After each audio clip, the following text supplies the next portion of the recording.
The most basic edit you can do is the cut, which is simply going from one shot to another, changing perspective, advancing the story. Now I'm going to be showing you a series of examples that help illustrate the types of cuts that I'm about to mention. A lot of these cuts are so common and feel so natural that you don't even think about it. Whoa, what the f*** happened there? Doesn't matter. You can do whatever you want. But if you want to make your cuts a little less jarring, let's begin with a technique that's used all the time. Cutting on action. Now all this means is cutting from one shot to another while the subject is still in motion. It doesn't always have to be on a punch or a kick. It could be something as simple as a character turning or throwing something, or a character going through a door, or another door, or another door. Come through. Then there's the cutaway, which I can best describe as cutting to an insert shot of something and then back. The insert could exist in the same space as the characters. You want the moon? Like this. Just say the word and I'll throw a lasso around it and pull it down. Hey, that's a pretty good idea.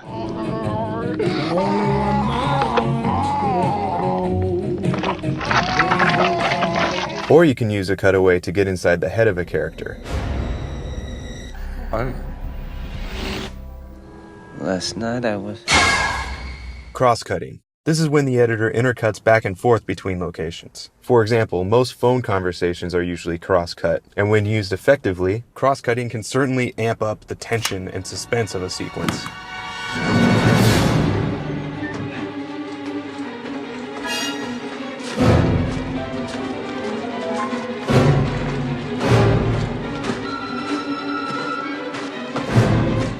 This technique is also used to show what's going on inside the character's head.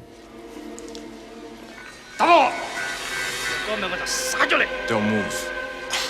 I don't want you to cut your own throat. Jump cuts are when the editor cuts between the same shot, and they are often used to deliberately show the passing of time. And that looks like this.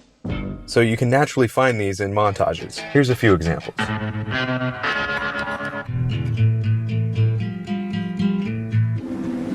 Let go of me! Don't! Jump cuts are also used to add a level of urgency to the scene.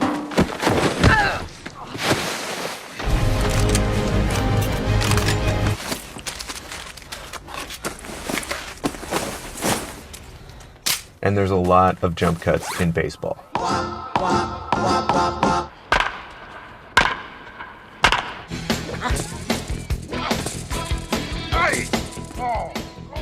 Now let's move on to the match cut.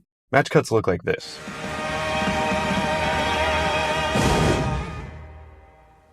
Come on, guys, let's get to work. Yeah! Match cuts are often incorrectly referred to as jump cuts. However, there is a difference. A match cut cuts from one shot to a similar shot by either matching the action or the composition.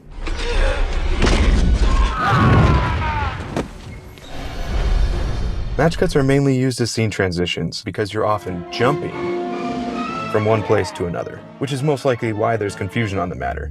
Match cuts don't always have to be visual either. There's also verbal match cuts, like this. That looks just like an enormous... Wang! Pay attention. I was distracted by that enormous flying... Willie? Yeah. What's that? Well, it looks like a giant... Johnson. Yes, sir. Now let's move on to transitions, starting off with fade in, fade out. We've seen this 1,000 times, and it's just dissolving either to or from black. Pretty self-explanatory. Now a dissolve is when you blend one shot into another, and that could look something like this. These are commonly used in montages as well, and also can represent a passing of time.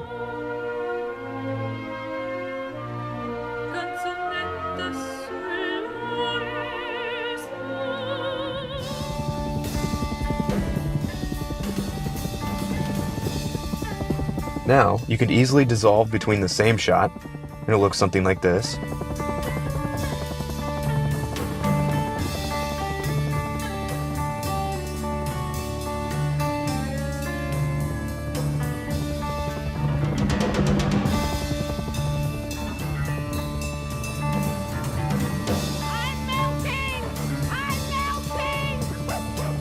Smash cut! Smash cuts are abrupt transitions. The obvious example is someone waking up from an intense dream or a nightmare.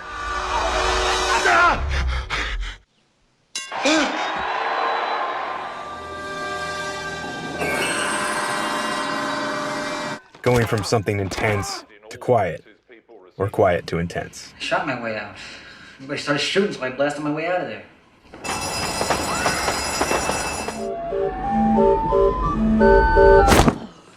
Well begun is half done. Another transition is the iris. Now, the iris used to be an in-camera effect back in the day when you can manually open and close your iris to transition from black. Nowadays, it's used as a stylistic choice. And a lot of these transitions you may often find within a scene.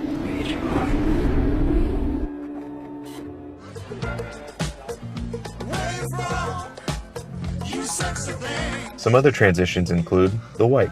And a wipe is a wipe. On the move. Look at that, it wiped. Oh look, there's another. Okay, moving on. Oh, no, there's more wipes? Oh, there are many types of wipes.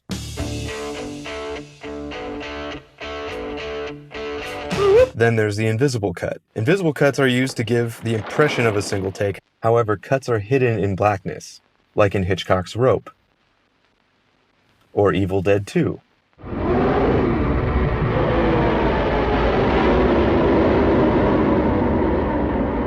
And most recently, Birdman.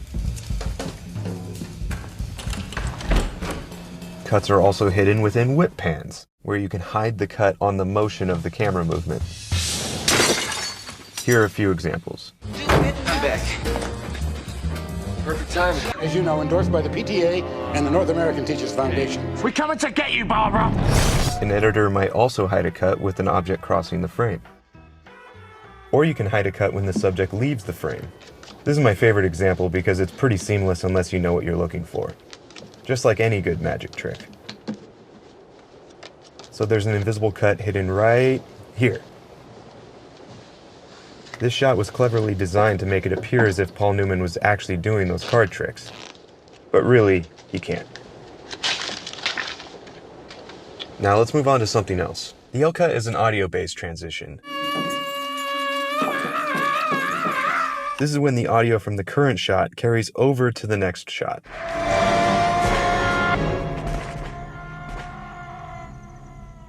Now keep in mind, this doesn't have to just be for scene transitions. This is used all the time, even when characters are just talking to each other.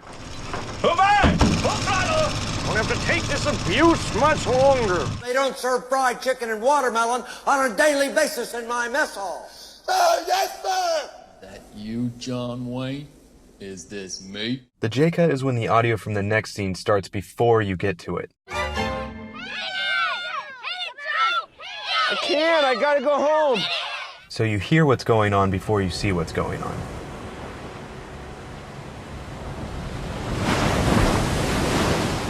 These are very subtle editing techniques that people might not even notice. And that's the point. The J-cut and the L-cut are designed to specifically create a seamless flow.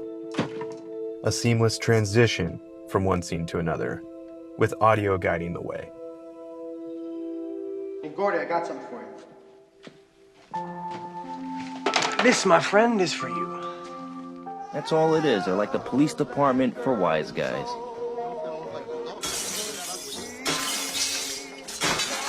The J-cut is also great for revealing a new element within a scene. Plus, you can't take them underwater, and if you do, they...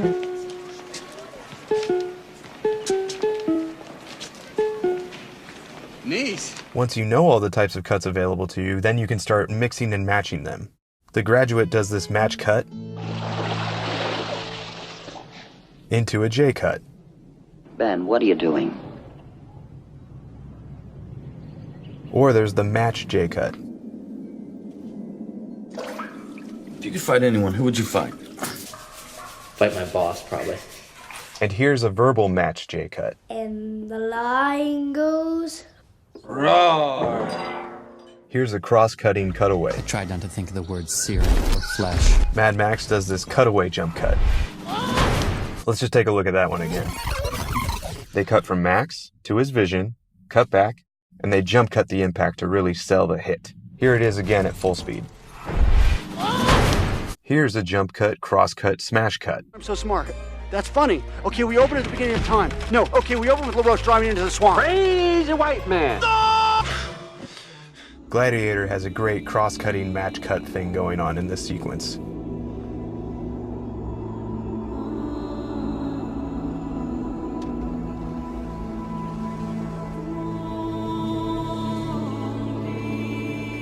The Green Mile also has a great match cross-cutting sequence.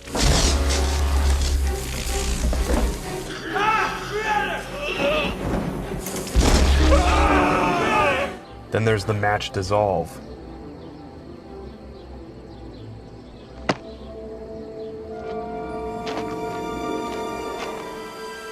And here's another example. Saving Private Ryan does this morph match thing. So that's about it. Now you know the kinds of cuts and transitions you can use. Next is to ask yourself when and why you would use them for telling your story. And I'm sure I've left out plenty of other great examples, so I encourage you to share some of your favorite cuts in the comments below. Share some of your work in our forums, and if you're curious about which movie that clip was from, just turn on closed captioning. Okay, that's enough. I'll talk to you next time.